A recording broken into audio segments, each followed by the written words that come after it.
Hi, in today's video, I'll show you how to set the alarm sound on your Android phone. First, open the clock app on your Android phone.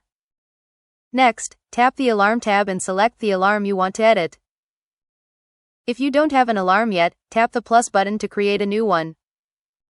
Then, tap the alarm sound, ringtone, or sound option. You'll see a list of available alarm sounds. Tap any sound to preview it before making your selection. Choose the alarm sound you want to use. If your phone supports custom alarm tones, tap *add, choose from files, or the plus icon to select a song or audio file from your device.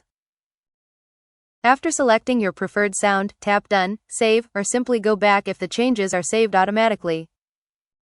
Make sure the alarm volume is turned up by going to Settings, then Sounds and Vibration, and adjusting the *alarm volume slider if needed. To test your new alarm sound, set an alarm for a minute or two later and wait for it to ring. This helps you confirm that the selected sound and volume are working correctly. If you use multiple alarms, you can assign different sounds to each one, making it easier to know which alarm is ringing without checking your phone.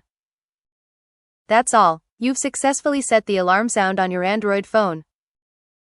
Happy watching. Don't forget to subscribe for more.